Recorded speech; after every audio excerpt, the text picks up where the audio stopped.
sailing to Jericho City.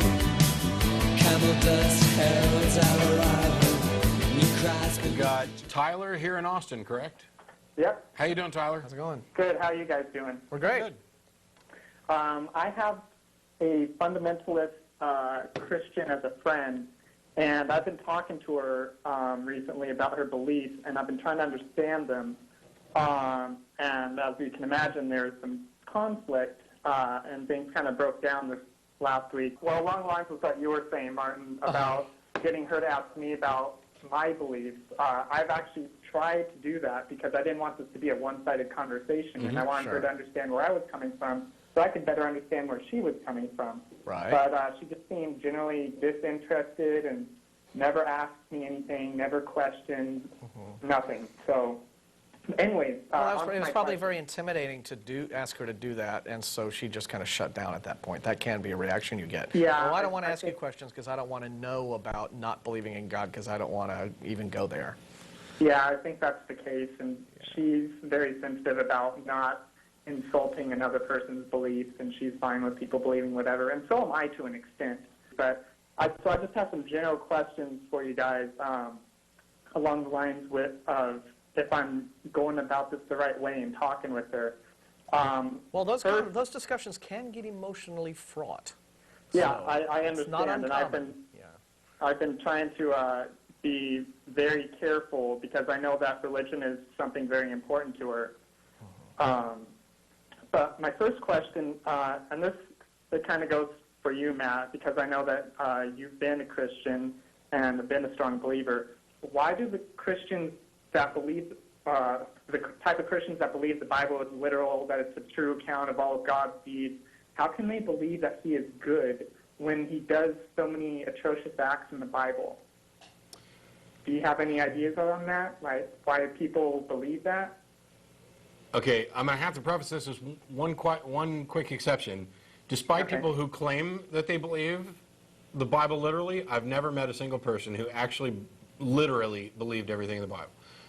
And I think it may actually be an impossibility. But for the people who generally think that the Bible is accurate and that, you know, God did this and God did that, and that these are accurate representations of the character, they don't have a good answer. What the only thing that, or I was going to say the best thing, but it's really not that way. There's one option, and that's this idea of divine command. And that is that whatever God says or does is necessarily morally right. It doesn't matter what our perception of that act was, because we are unable to see the big picture the way a God can. And this is, so the question that I usually had to follow up with this is, okay, does that mean that if it was moral for God to do this, would it be moral for a person to do this as well? Right. And if the answer is no, then you're claiming that there's one set of morals for a God, or this God, and they're at his whim to change or do however he wants, and another set of morals that govern us and our behavior. And I reject that out of hand. The idea that it would be, you know, I realize that we can discuss the difference in situational ethics and things like that, but the idea that it would be immoral of me to kill someone, and yet if you replace me with God in those exact same circumstances, it would be morally correct for God to do it. I reject that. Right. Well, yeah. I mean, the shorter version of that is just, you know, someone who takes a leadership position of "do as I say, not as I do," loses the moral high ground, and I think loses the moral authority. And also that argument, that defense of, you know, God's atrocities or what have you, essentially is supporting the notion of might makes right.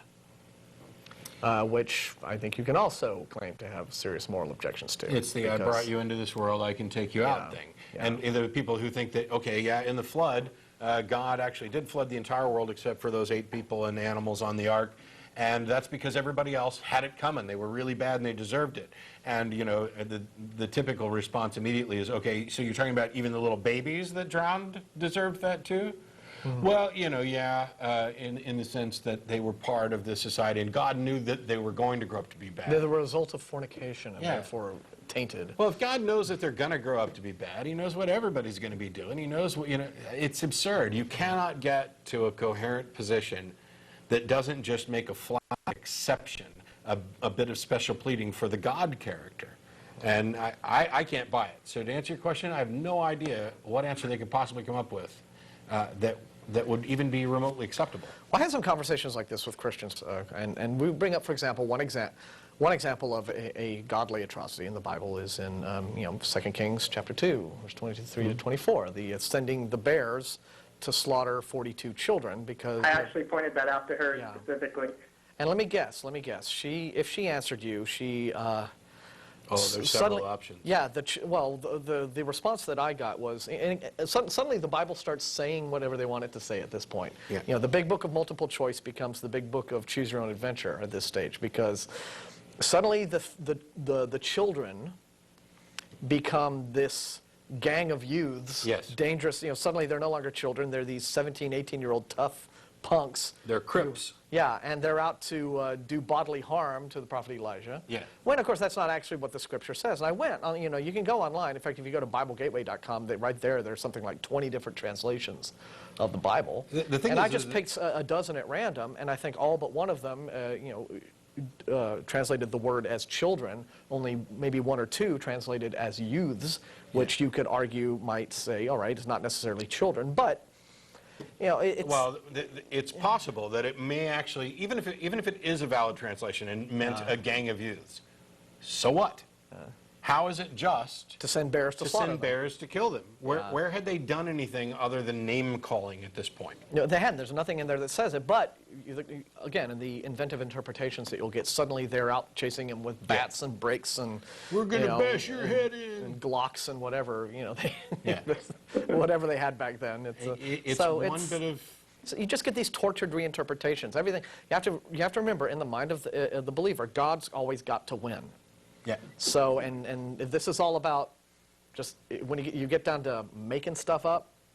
Yeah, if you begin with the preconception that everything God does is necessarily morally right, then you can go back and you can spin the story in such a way where either you can make it kind of maybe seem like it was morally right, or maybe you can come up with some possibilities for, even though you don't completely understand the situation, there may have been something morally right about it. No, there wasn't. The story, first of all, is absurd. It never happened.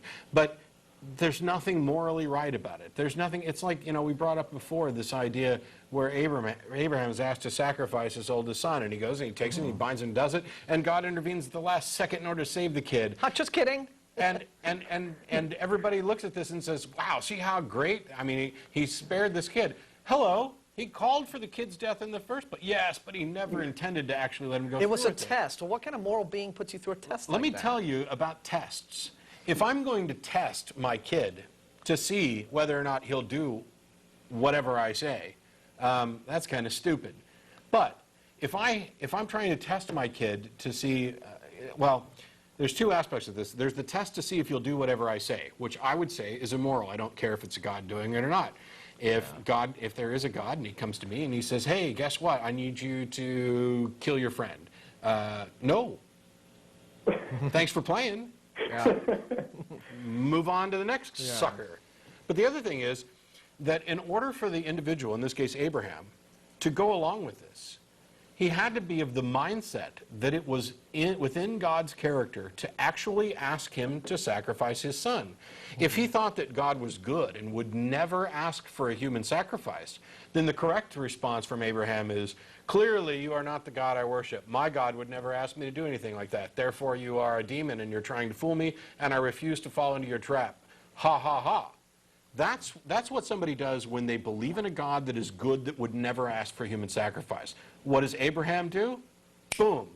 My God is the kind of God that would ask for human sacrifice, and I believe he just did, and so I'm going to take my son up there, and I'm going to prepare, and I'm going to kill him.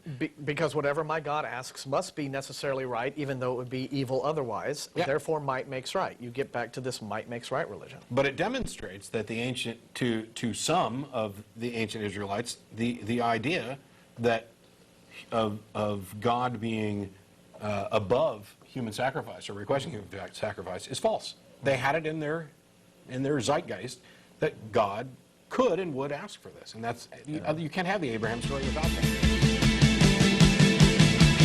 Ever haunted on the drive. Now never sent it to Jericho.